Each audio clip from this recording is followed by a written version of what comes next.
Hello, I'm Judy Stiles. Thank you for joining us this week on Newsmakers. Today we're focusing on cancer, and we hear a lot about screenings and prevention, and we're going to take it to another step for treatment and focusing specifically on breast cancer. Joining me, we have Wendy Chrisenbery from Freeman Health System and Amanda Gish. Thank you for being here today. Thank you.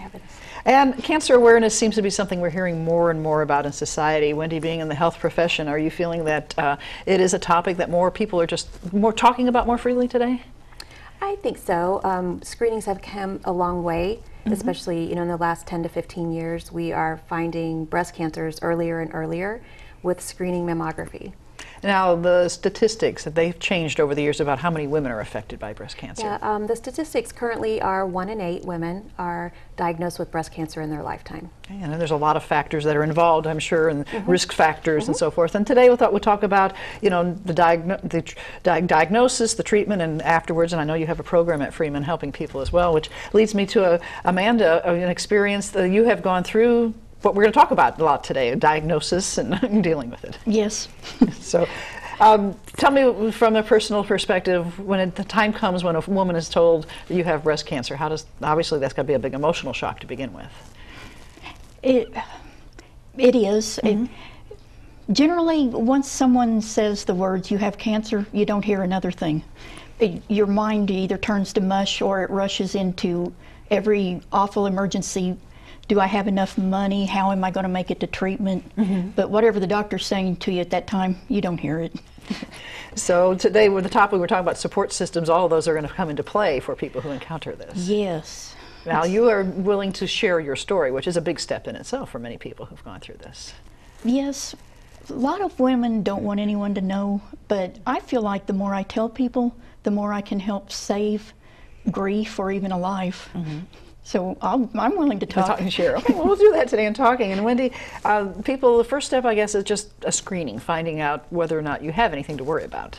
Yeah, we of course don't want anyone to have breast cancer, but we know that it is statistically going to happen. So we want to catch that cancer as early as possible.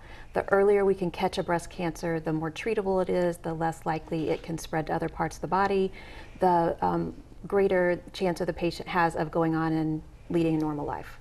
Now, we hear a lot in the news about different tests, different recommendations, do this, do that. Is there a standard of what a woman should do, how young they should be doing it? What are we talking about today? There is a lot of confusion out there right now. What Freeman has stood by is what the American College of Radiology recommends, is that women start having mammograms at 40 and have one every year. Continue to have screening mammograms until you reach an age that you would not be able to have treatment. Some people say to stop at 75 or whatever, but I do patients all the time who are 80 and in great health. So they're in good health. They want to make sure that they're screened and taken care of. Traditional screening, mammogram still the rule of thumb? Yes, that is still the gold standard. At this time, it's the best tool we have to catch breast cancers early. And the mammogram itself, a lot of people may have questions as far as the procedure, how much it costs and so forth. Is part of your role trying to just educate people what to anticipate? Yes. Whenever I do someone's mammogram that it's the first one they've had, I always tell them, I'm not sure who's out there telling those stories, but I can't get around uncomfortable, but it shouldn't be painful.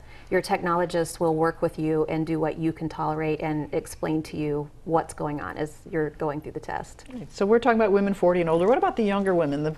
We have obviously university students watching this show as well and helping with the program. Is this something that even younger women should be aware of as far as their breast health? Oh yes, of course. From the time you're probably in your early 20s, the recommendation is just to know your breast.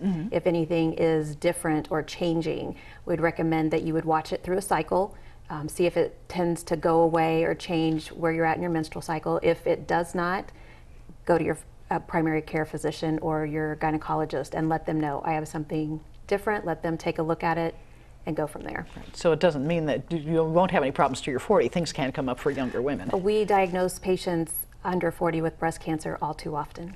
Tying that together. So, Amanda, the support system, when you had faced the situation that you have a diagnosis, how the hospitals, the other people helping you through that process, share some of that support that you found in helping you. Wendy was basically the first person I really came in contact with, and I was still just stunned, and I didn't know where I was supposed to report for my first test, and I knew where her office was, so I dropped in, and so another patient was there, and she goes, "I've already been there, let's go." So she took me over to where I needed to go, and right after that, we have a group on Facebook, so we get in there and we ask each other questions, and sometimes we'll go with each other to a treatment, to a chemo treatment or radiation. And if you've experienced something for the first time, you can ask on that group, is this normal? And Wendy monitors it, so medical information will come from her, and feelings and things and how we dealt with something will come from the rest of the group. So really you're finding that you're not alone by interacting with others. We're not alone, and it's a comfort, because you very much feel alone when you first find out you have it, and until you start learning, there's a void, and it's just a darkness, and you need out of that, and the support group helps bring you out of that faster. So people can get into the support group early on, for Wendy, for involvement. Yeah, as soon as someone's diagnosed, then they're welcome to contact us in the group. It's called Surviving Together, and it's on Facebook. It is a private group, so if you put in a request to be a member, then I'll kind of check it out, contact you. Make sure you are indeed a patient. Yes, I'll contact you, and we'll get you in the group. And it doesn't matter which hospital you're having treatment at. We have patients all the way into Kansas City, into Oklahoma, Kansas, a lot of patients down in Branson, Springfield area. We started out about 2 years ago with 8 young women, the oldest of which was 40. And now we have, I think we're up around 150 women that are in the group. So this really shows how social media can play a role, that you don't have to go to support meetings, you can just talk to people through social media and tie together and working together that way. At Freeman, we also have a support group that meets face-to-face on the first Tuesday of every month. They meet at All Aboard Ice Cream and have ice cream. And our navigator, Jennifer, she kind of monitors that and sets it up and does stuff with them. So you can kind of get the best of both worlds. And Jennifer and I together do stuff for both groups. So we'll take them to dinner. Or a couple weeks ago we had an educational event where we talked about some of the things that women deal with after they've had a cancer diagnosis. Well, let's talk about the challenges that are there. A lot of people may say, mammograms could be expensive. I don't know if my insurance covers it, or I can't afford to do it every year. How do you deal with those types of questions people have? With the Affordable Care Act, most insurances will cover a screening mammogram. With insurance, there's always exceptions. So we also, at Freeman, we have a fund called Helping Friends Mammogram Fund, where we will help women who are uninsured and underinsured pay for their mammograms and some ultrasounds. There is also Breast Cancer Foundation of the Ozarks, and they have recently got a grant where they have money for a lot of screening mammograms, so they would be a great person or group to contact also. I know you have a postcard with you that represents that, so they have information, and if somebody wonders if I'm eligible for support, they're the organization to contact for that as well. And they are more than welcome to give me a call at the Women's Pavilion, and I'll help direct them to which place is the best one for them to get the assistance that they need. So it's important to not only get that first checkup, but to continue that then on a regular basis. Right. That's the point of having they call it baseline, is so that when you come back, we can look at that other film and say, okay, that looks exactly like it has in the past. It's not anything that we're worried about. Or she's had mammograms for 5 years and this wasn't there before, and now it's something new. So then we know we need to look a little closer at it. So patients need to know that what happens after that mammogram is taken is somebody in radiology or a doctor is examining that to see and comparing it to previous results. Yes. We have 2 radiologists at Freeman, and our radiologist, Dr. Williams, is who a lot of patients see. He is a dedicated mammographer. That is all he does is mammography and breast ultrasound and such. And so that's his specialty, and he is very, very good at it. So once you start that, you continue it. He has those records to go back. And I imagine with everything's digital now, there's a digital record of those pictures and tying all those together. Well, you have a shirt in front of you. I know people are probably wondering, what is in front of her? What is she talking about? So explain how this ties into what we're saying about mammograms. Well, I don't know if you can see it very well or not, but it says, "Love your selfie," And it's a promotion that we're doing right now to try to encourage women to have their screening mammogram and to encourage their friends and family to do that too. So, you know, like I said, the best thing we can do if we have to have a breast cancer is catch it early. So what these shirts are for sale at Pink Door Boutique. A portion of the proceeds, or the proceeds from them, will go to the Helping Friends Mammogram Fund. Okay. And we are asking women, when you have your mammogram, or if you've had your mammogram this year, just take a selfie of yourself, post it on social media with the hashtag Freeman Love Your Selfie, and to say, I had my mammogram this year, have you had yours? You know, just to encourage each other as women to take care of ourselves. These shirts are working. I wore my shirt Saturday and I went into my cell phone store, and the girl looks up, she goes, "That's the third time today I've seen that shirt. What is going on?" So she wanted an explanation of what it was for. So I said, "Hey, we're breast cancer survivors and we want you all to go in and get checked." So I got to spread to the whole store that women need checked. So have you found it, as a breast cancer survivor, important to let others know the importance of getting checked along those lines, whether it's wearing the shirt or just talking to coworkers or friends and so forth?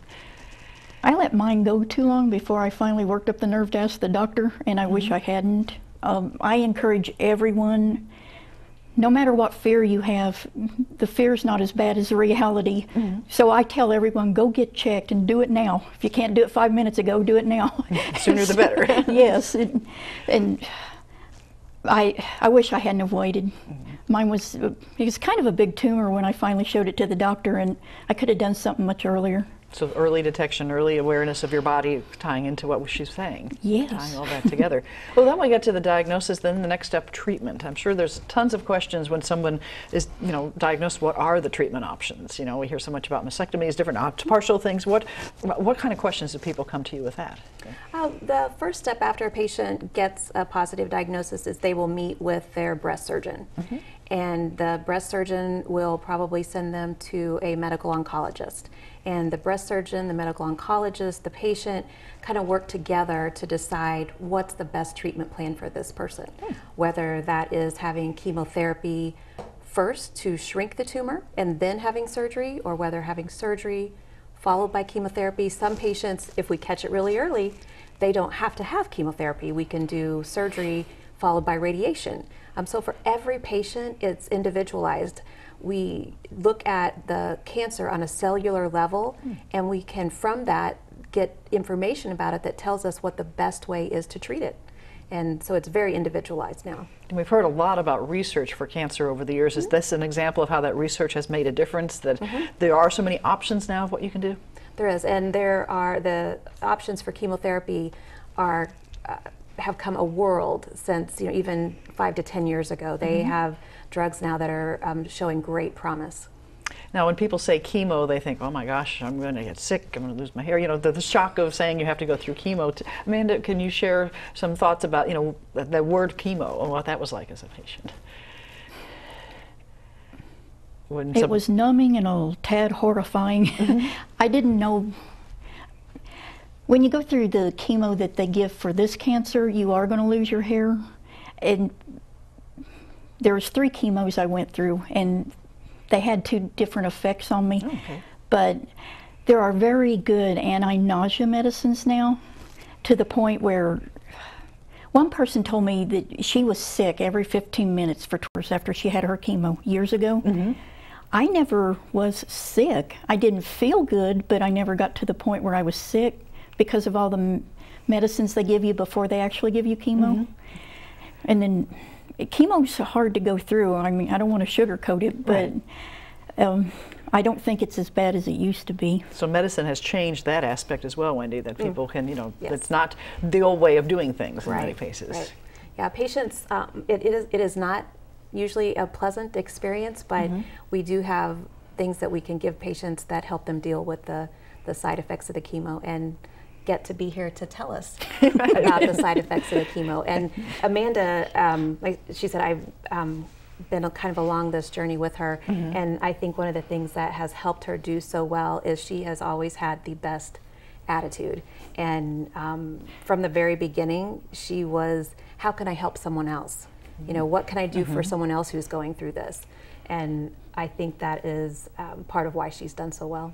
So you want to take your situation and share it so others can learn from that. Really. Yes, and if they have something, if they need something that I have, share it with them. Mm-hmm.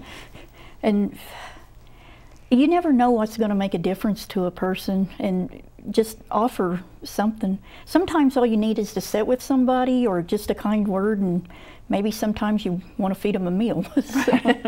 So there's a lot, once again, differences between each individual patient, each individual person coming in for treatment. The options for treatment, sometimes people hesitate, oh, it's going to cost me so much to have surgery, go through chemo. Are those concerns as well? There, again, are several different options. We try to, when the patients come through and they don't have insurance and they're having the mammogram, they have a problem, there are some programs like, it's called Show Me Healthy Women, through the state of Missouri, and each state has kind of a similar program. So we try to get patients hooked up with that will help pay for things. Then I know both hospitals in town have a program that is a financial assistance program that patients can also apply for. We're not going to give a patient care because of financial reasons. Now, even with someone who has insurance, I imagine a lot of questions come up. What's going to be covered by insurance? You know, how am I going to come out of this afterwards financially? Yes. The first thought was, am I going to live? And the second thought is my wallet going to live? But with Breast Cancer Foundation of the Ozarks and the help I got from other organizations and having MSSU insurance, I came through okay financially.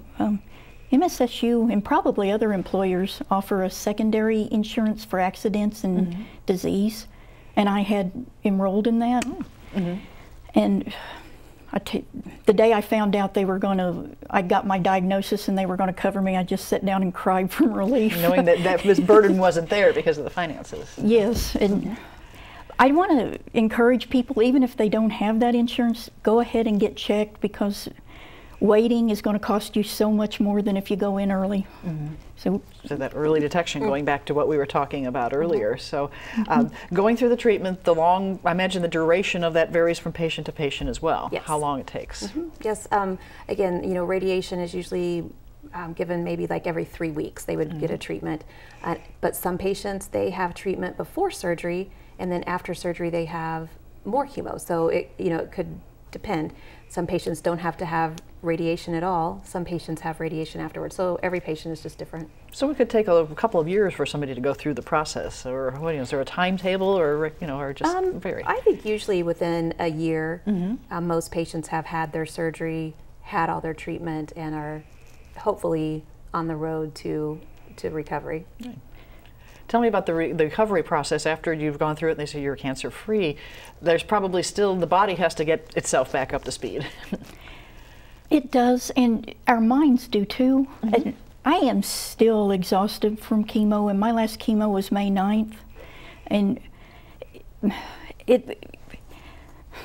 you have to sleep more, and you have to have a better quality of sleep. You can't wake up every 2 or 3 hours with something, and you just need to listen to your body, and every time it says I'm tired, give it a break, because it's been poisoned. I mean, my poor body's been poisoned and slashed up and burnt.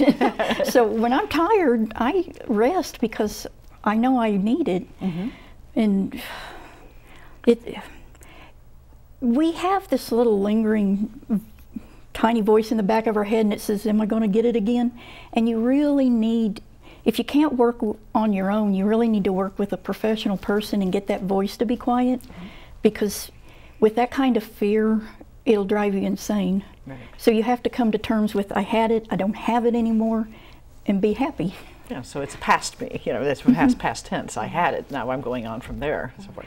The support system for the friends and the family, the people who are helping the patients get to the chemo or be there when they're not feeling well. I mentioned that's an important part of that overall treatment as well. It is. The navigator, Jennifer, she really works closely with the families and caregivers, and then the nurses in the oncology units also work very closely with them.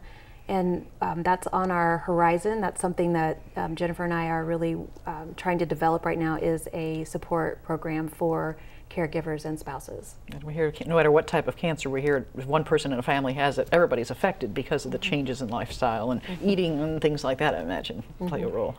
and tying into that. So the group system, let's talk a little bit about your support group that you mentioned earlier. People are watching, they say, well, how can we get involved? Let's start off with that. You know, do you have a way they contact you, or do they register? What's the way for someone to get involved with that support group? Like I said, for the Facebook support group, they can just put in a request to be a member. For the face-to-face support group with Jennifer and with the girls, they said they can just show up at 6 o'clock on the first Tuesday of the month at All Aboard Ice Cream, or they can call me if they want, and I'll get them to Jennifer and get them connected with her and get some more information. So to find that information, I know we have a website for Freeman. They could use that to navigate and find out where you're at. And we'll be able to put that up on the screen at some point. There we go, Freeman Hospital Health System, and through there we can find a link to get to you to get that information. So, when you gather, do you have, is it just a social time? Do you have meetings, educational programs? What do you enjoy the most when you do have these types of support group gatherings? We compare. It's like, how much surgery did you have, and how long did it take for your hair to grow back, and when did your fingernails start feeling better? And we compare everything. And one lady, her hair's very short, and our hair seems to be coming back in curly. And she posted, "I feel old." I said, "You don't look old, you look elegant." But she had just short curly hair, and it was so sophisticated. And when someone says, "I'm old," or "I'm sick," or "I'm tired," we say, "No, you're better than that." And we laugh, and we come out of there with new friends, and we need it, because it's one way we really boost our mood. So in the support group, you have people at all levels of treatment or follow-up as well. Yes, and I think one of the things is, and the reason I started the support group was my best friend was diagnosed with breast cancer about 5 years ago, and it was the center of what was going on in her world, and she needed to be able to talk to other people that it was the center of what was going on in their world. And it's not that that's all they have going on, but they need to be able to talk to someone who understands. And it just is. You know, as her caregiver, as her best friend, I was trying to fix it, and she needs someone to fix it. She just needs someone to listen. And so they fill that void for each other. So the sharing is a big important part, that you can talk to about things in that support group that maybe you're not going to turn to talk to somebody else in the family or something like that. We talk about things that nobody else wants to discuss. In fact, if we're in a restaurant or something, I usually look around to see if there's families or something and watch what I discuss, because we just ask each other point blank, "Did you go through X, Y, or Z?" And we need to know, but it's something only the patients would know. Yes. It's the survivors knowing that experience, but knowing that I'm not the only one who went through this. And one of the most rewarding parts of just kind of being a outsider looking in at the support group is I see kind of a cycle. The women will join the support group when they're first diagnosed, and they'll be pretty active and needing help, and the people who've been through it will support them. And then as they move on through their journey, I see them being then the people helping the younger ones, or not younger, but the newer ones, newly diagnosed. And I just see that cycle happen, and it's beautiful to see the human spirit, and how faced with something that could be so awful, these women make something very beautiful out of it. So you're at the stage now where you're sharing with others and helping support those other people who are maybe for the first time hearing, you have cancer, you have to go through this situation. Yes, I've calmed down, and I don't mind talking to people now. I know what you felt like when you heard those words, and I know you think that your world has exploded, and life will come back to normal. It may not be the normal you experienced before, but there will come a time when life is okay and life is normal, and you don't have to panic, and you don't have to think this is the end. So part of it is just understanding the new normal. That's very, very important. I tell patients that all the time. And very, very important is for friends and family to realize that once a patient finishes their treatment, we're not going to go right back to how we were. It's not over and just go on. That normal, the way things were, is gone. And it can take up to a year for someone to recover from treatment. And just because you're done with treatment does not mean that you're going to bounce right back up and have the same energy level you did before, feel like doing what you did before. And I just really want people to not put those expectations on patients whenever they're done with treatment. So don't set a timetable saying you're done in March, by June we're going to go do this, this, and this. Your body's going to heal when it heals. You need to recognize chemo is a poison and cut yourself some slack and let your body get that out of your system. And if you do have a mastectomy, you have to allow the muscles to recover. And you may never bench press again. And pay attention to what your surgeons tell you and let your muscles heal up. And don't rush recovery. Let the body heal at its pace, and that's individual for everyone at different ages as well, and tying that together. Do you work with patients and families as far as things like nutrition as well? That's more Jennifer's role. She gets the patients to, she's a navigator, she is kind of their liaison, she gets them where they need to go. And the Cancer Institute does have a nutritionist who talks to every patient and kind of works with them on that. So we do try to affect every aspect of the whole patient and give them all the tools they need to go through this the best they can and to heal the best they can. So you have physical support, you have emotional support, everything tying together. Jennifer gave me a cookbook that you can use while you're in cancer treatment and after you're out. And you can look up a symptom and find a recipe for something you need. So it's really tailored toward your needs and helping you out. Yes. So we've taken a lot of steps in treating diagnosis and so forth for cancer over the last, when you say 5 years, there's been a lot of difference even in that time period. Yes, it's become more patient-centered. We really want to individualize the treatment for each patient. You can't just say you're going to get this treatment if you have breast cancer. It's very different, and we try to see what works for one patient and give them the tools they need. But going back to the main point is make sure you get yourself checked and start early. I waited and I got stuck with the trifecta of treatment, and I don't wish that on anybody. I had to take chemo first, and then I had a bilateral mastectomy, and then I went through 6 weeks of radiation. And if I could go back in time and get that checked earlier, I would. So that message today for you as well, the love yourselfie, is just when it's time to start getting the mammograms at 40, or if you have problems beforehand, get them checked at that point. That at this point in time is the best thing we can do to catch it early. Great. Well, I'd like to thank both of you for visiting today, sharing some information with our audience. And I know we've throughout the show shown how to get in touch with you, so if anybody has questions, they can contact you. Yes, anything they need. Okay, thank you very much. Thank you for having us. You're welcome. And I'd like to thank you, the viewers, for joining us this week on Newsmakers. I'm Judy Stiles. Hope you can join me again next week at the same time on this station. We'll see you then.